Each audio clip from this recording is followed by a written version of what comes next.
Bom, pessoal, agora a gente vai continuar falando de modo protegido. A gente está na quinta parte aqui da nossa aula, né, do nosso curso de modo protegido e multitarefa, tá? E o assunto agora, eu vou falar segmentação e paginação nesse vídeo, como é que é feito, né? Lá no DOS era muito fácil. Como é que você acessava o segmento? Você pegava um seletor, botava 4 zeros à direita, somava com o offset e tinha um endereço aí de 20, 21 bits, tá? E como é que é feito no modo protegido? Assim, diferente do que era feito no DOS. Né? No DOS, como é que era a segmentação? O registrador de segmento apontava para um segmento de 64K que constava a partir daquele endereço, valor daquele segmento, né, o seletor, botando 4 zeros, era o endereço base. E o offset era dado pelo registrador, né, o BX, o SI, DI, BP, SP, por aí vai. Como é que funciona em modo protegido? O que, que o processador te oferece? O processador te oferece uma segmentação flexível, do jeito que você quiser. Você pode criar quantos segmentos você quiser. Você, para isso, vai ter um descritor de segmento, que você vai botar lá na tabela global de descritores. Basicamente, o Windows 32 bits, ele, na sua fase final, depois da inicialização, ele tem dois segmentos, um de código e um de dados, só, tá? Como é que você define o segmento? Um segmento de código tem esse formato, segmento de dados desse formato aqui. Então o segmento ele pode ter o endereço base que você quiser. É só você escolher o segmento base aqui, ó, 15, o bit 0 ao bit 15, o bit 16 ao 23, 31 ao 24, partido. Tá? Qual é a diferença entre o segmento? Como é que você sabe que um é segmento de código e o outro é segmento de dados? Aqui, ó, esses caras aqui. Esse aqui é um 1 e esse aqui é um 0. Um segmento de código, segmento de dados. Quando você vai acessar, esse bitzinho vai fazer toda a diferença. Você pode criar segmentos com determinados atributos.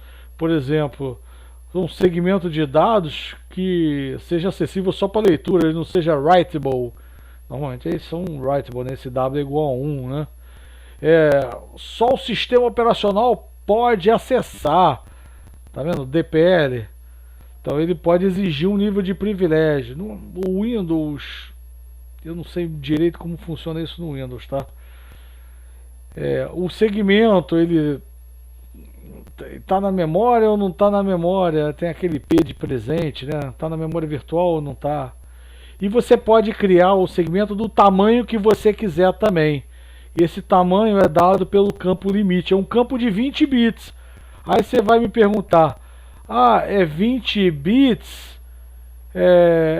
Por que é 20 bits?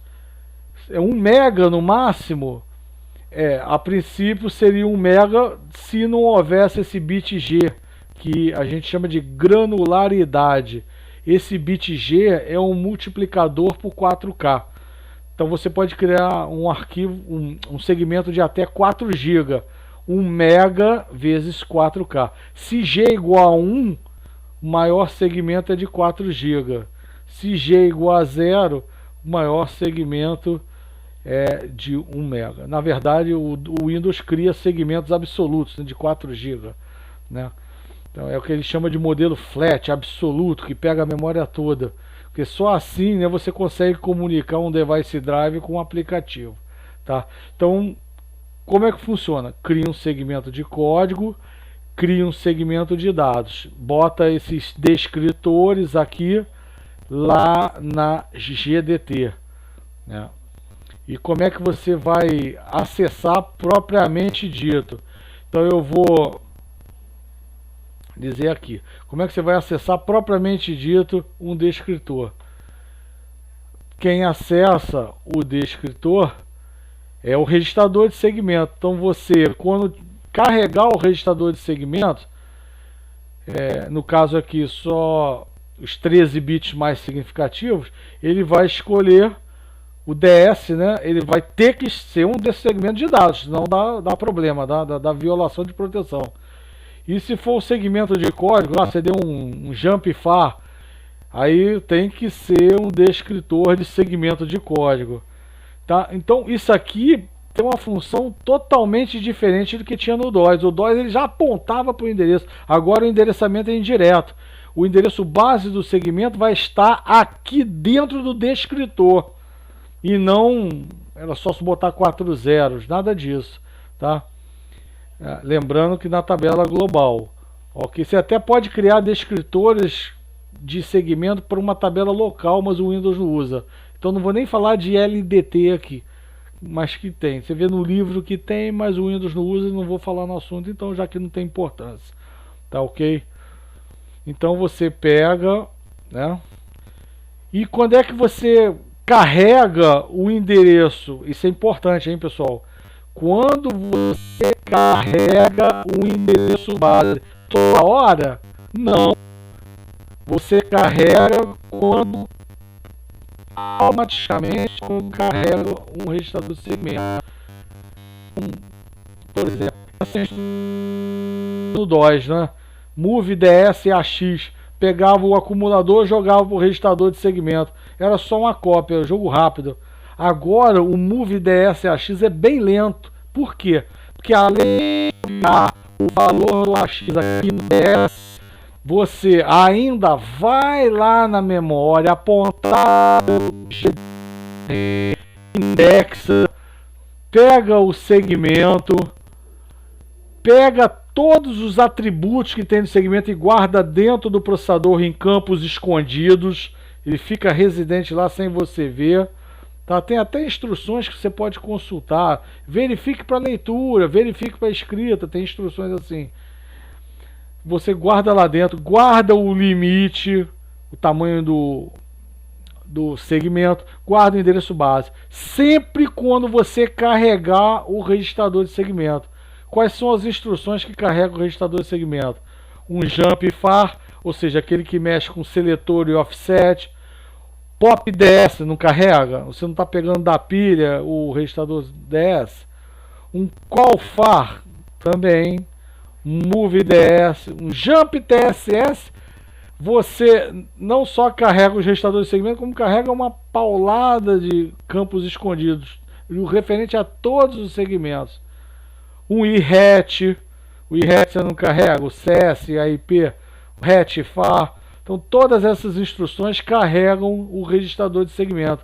E por isso não só vão copiar o registrador de segmento, como copiar em campos escondidos todos os atributos, limite, endereço base referente ao segmento.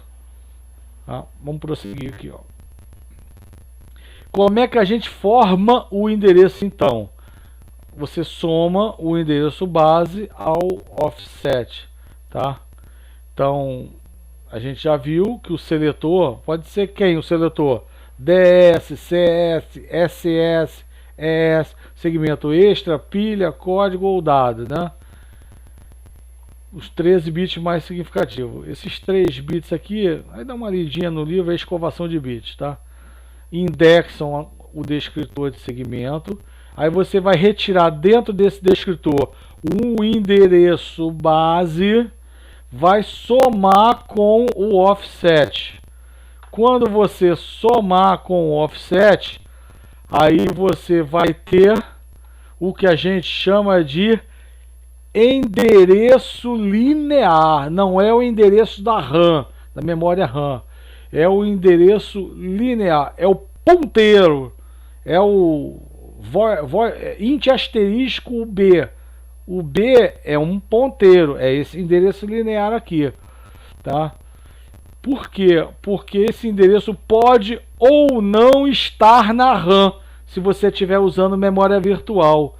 Ah, você tem 1 GB de memória e está precisando de 5 GB.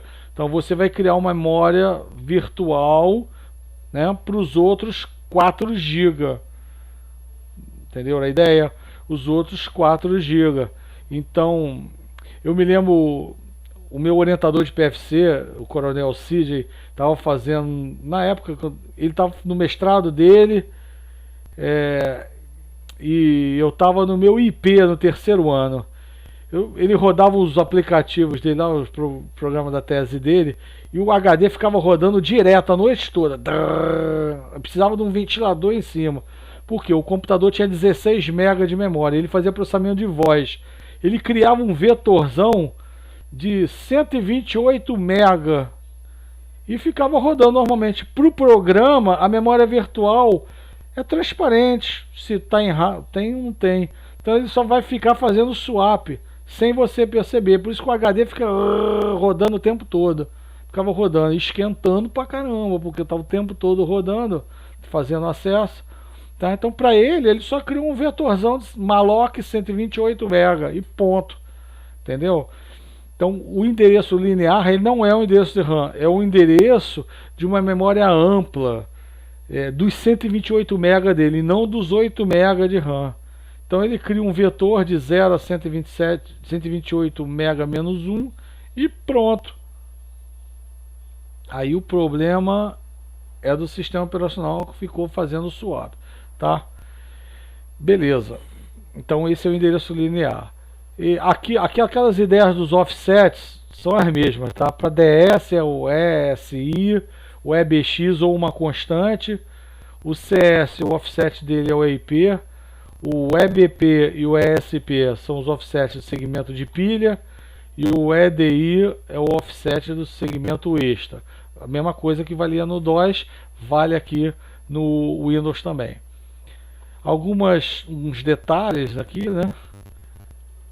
Esse aqui eu extraí do livro, botei aqui. Vou falar só os principais. Então, vamos supor que você bote o seu offset da instrução seja maior do que o limite combinado com a granularidade, né? Seja maior. Então vai dar um erro de proteção, uma falta geral na proteção. Você extrapolou o limite, é uma exceção, tá? Então você tem proteções que você não pode. Outra proteção, proteção de código e dados. Vamos supor que você tem uma variável, você carregou um segmento de código no DS. E aí deu move colchete EBX, move colchete, né? Move, por exemplo, colchete EBX, alguma coisa. Vou botar aqui EAX aqui. Então, só que aí você usou esse cara aqui, o segmento de dados, você carregou um segmento de código. Então você está tentando escrever no segmento de código. Vai dar uma violação da proteção de código e dados. Vai dar uma exceção. É a mesma coisa que você dá um jump far para um segmento que é um segmento de dados. Também vai dar uma violação de código e dados, tá? Uma proteção. Pagando aqui. Tem aqui níveis de privilégio também, né, eu já tinha comentado. Você pode definir segmentos que sejam só acessíveis pelo sistema, ok? Tá? Se você não tiver nível de privilégio suficiente, bye bye, você não vai acessar aquele segmento. Tá? Isso é expansão aqui. Se você até pode usar, se for para o ES. Detalhe, isso aqui, vamos deixar para lá. Tá. Não, vou continuar aqui. Vou fazer no mesmo vídeo tanto segmentação quanto paginação. Paginação. Então, eu já falei aqui que a memória virtual. Memória virtual é um artifício, né, que você disponibiliza tanto em hardware como em software. Então o software tem que ser muito bem escrito, mas o hardware te possibilita isso, o microprocessador te possibilita isso, né? Antigamente a memória era cara. No início dos anos 90, quando eu comprei meu primeiro 486, 1 mega de memória custava $50 naquela época. Bota aí que tem inflação em dólar, 3, 4% ao ano, 3%.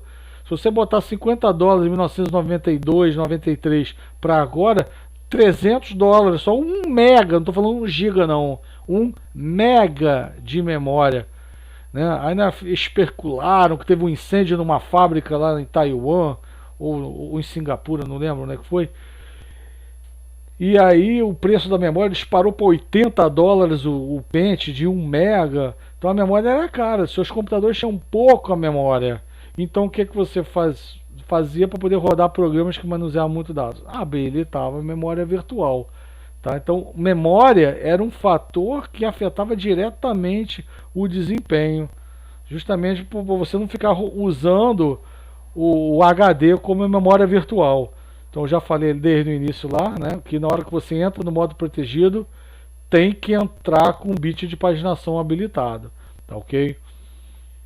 Então, vamos lá. Então, alguns conceitos. O que é página? É a menor unidade de mapeamento de memória. Então, no Windows 32 bits, essa menor unidade de página, ela é de 4 KB. Tá? Você tem o diretório, que é um conjunto de páginas. E qual é o algoritmo? É o mesmo que você usava em memória cache, o menos usado recentemente. Então, quando você está com a memória RAM cheia, quer acessar uma página que não está na RAM, quem você vai tirar para poder botar no lugar? A menos usada recentemente. Não é a menos usada porque o cara pode ter acabado de entrar. E a mais antiga, o cara pode estar sendo acessado toda hora. Entendeu? Então, menos usada recentemente é a solução de meio termo aí. E o algoritmo da memória cache é o algoritmo da paginação também. O que tem dentro de um diretório de páginas e uma tabela de páginas? Tem os PTEs e os PDEs. Uma entrada para uma página, algo que vai definir uma página. Bom, então o endereço físico é o da RAM, né? É o que vai fazer a tradução de uma página virtual para a página física. É esse endereço físico que está no PTE. Ela está disponível, tem algumas coisas aqui que... Detalhe. É uma página só para leitura escrita. IP, ela está na memória ou não está na memória RAM? Está presente ou não está presente? Isso é importante. Então, é aqui que a gente vai ver na hora que você... Depois que você carregar o endereço, toda aquela página foi carregada junto. Quando você for carregar uma nova instrução que não está, aí você carrega tudo. Como é que você sabe que vai ter que fazer o swap por causa desse bit IP aqui? Quem controla isso, é claro, é o sistema operacional. Tá? Aqui... está errado aqui. Tá? Aqui é entrada de diretório. Vou botar aqui. Tá? Entrada de diretório. Ok? Entrada de diretório. Saiu errado aí, por favor, conserte aí no... Aliás, eu vou consertar antes de mandar para vocês. Bom, vamos falar agora da tradução. A gente já viu como é que é feito o endereço linear, né? Então, agora a formação do endereço físico. O que é o endereço físico para a gente? É o endereço de RAM, da memória RAM. Tá? Não é o endereço da memória virtual, onde tem o endereço do programa. Então, como é que a gente faz para converter o endereço linear, que a gente viu lá na segmentação, e endereço físico? Se a paginação estiver desabilitada, trivial. O endereço físico, ele será igual ao endereço linear. Né? Se você optou em não usar a paginação, você pode entrar lá no painel de controle, gerenciador de dispositivo, desempenho, memória virtual e desabilitar. Aí o seu endereço físico vai ser igual ao endereço linear. Agora, se você... Olha que 90% dos computadores esteja com a memória virtual habilitada. Né? Antigamente dava problemas no arquivo de swap, dava tela azul, mas agora nem tanto. Agora, e se eu habilitei a paginação? Então aquele endereço linear, ele vai ter um formato diferente. Ele, por exemplo, num sistema de 32 bits, ele vai ter esse formato aqui.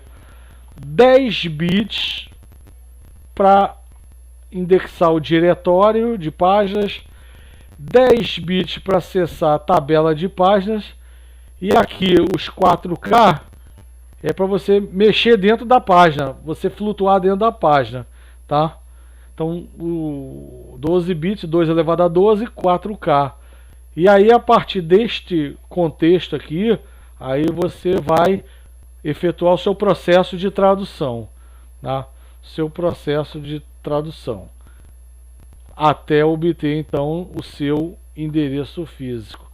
Como é que é esse processo de tradução? Aqui está o seu processo de tradução bem resumido, mas tá bem legal. Dá pra pegar. Então, olha só. Primeiro, o diretório de páginas. Aonde está na memória esse diretório de páginas? Eu não falei ainda, mas vou apresentar para vocês um registrador. Eu cheguei a citar, mas não... Que é o registrador de controle 3, o CR3. O CR3, obviamente quem manda nele é o sistema operacional, ele vai escrever aonde está o diretório de páginas. Ele vai escrever aonde está o diretório de páginas. E aí esses 10 bits aqui vão escolher qual o PDF, qual a entrada do diretório ao qual se trata esse endereço linear todo aqui, tá? Qual o diretório? Ah, eu escolhi esse PDE aqui, ele está indexando aqui. Então esse PDE, a gente já viu que tem um endereço lá no PDE, dentro daquela entrada, ele vai apontar para essa tabela de páginas, tá? E agora, qual página que eu vou usar? Qual página vai ser dentro da tabela de páginas apontada pelo PDE, escolhida por esses 10 bits aqui. Vamos supor que seja essa entrada de página aqui. Aqui tem o endereço mesmo da página, uma página de 4K, tá aqui. E qual é o endereço dentro dessa página de 4K? É dada pelo deslocamento de 12 bits, ok? Essa figura aqui é completa, né? É completa, o endereço é o processo de tradução do endereço linear por endereço físico. O endereço físico é um endereço da RAM, da memória RAM.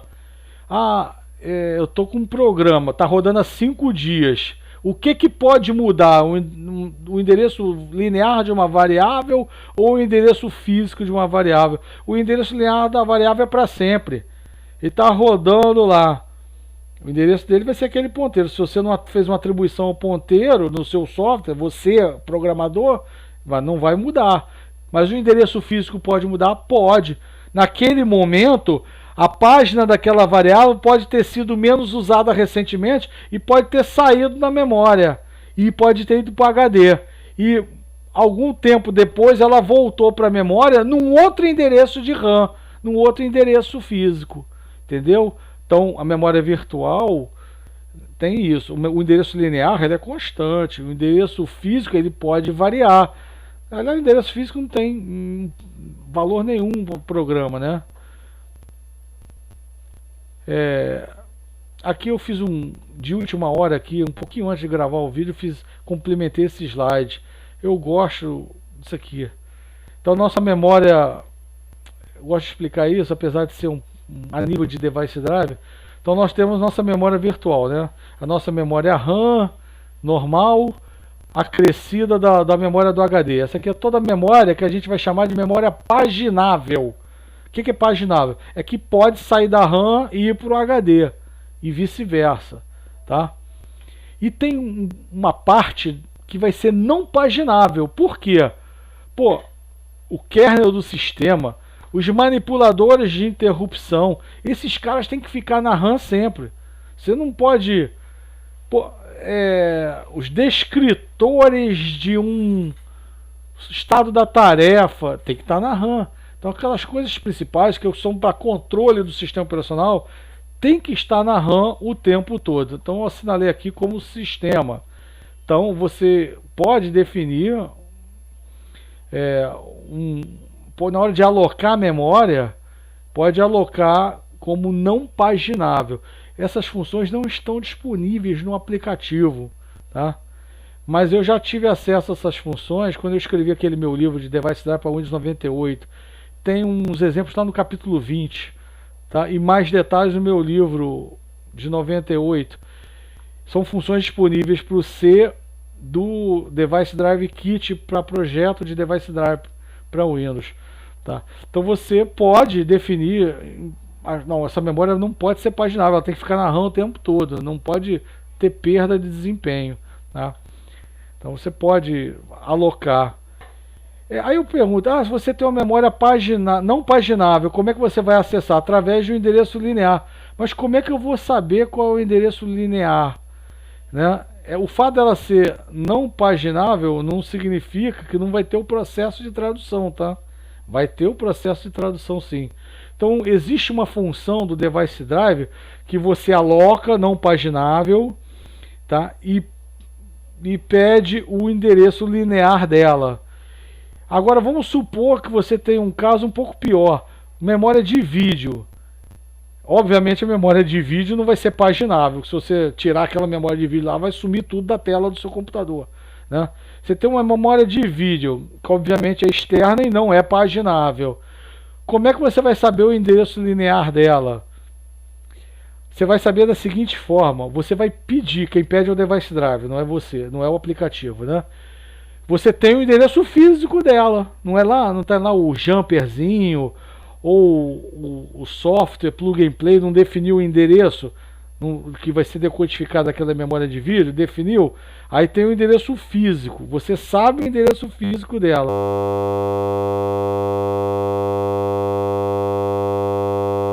Uma conversão de endereço físico para endereço linear. Então tem uma função que você entra com o endereço físico e o Windows te devolve um endereço linear a nível de Device Drive. Eu já estudei isso, trabalhei com isso, fiz um programinha simples, tá? Eu acho que tem lá no capítulo 20 também. Só quero que vocês saibam que existe, tá bom? Então a gente fechou esse vídeo aqui, ficou um pouquinho mais longo, mas a gente abordou tanto segmentação como paginação, que é um assunto importante. Então um grande abraço e até o próximo vídeo, que eu vou postar daqui a pouquinho. Estou pegando o dia inteiro hoje para gravar um monte de vídeo. Um grande abraço.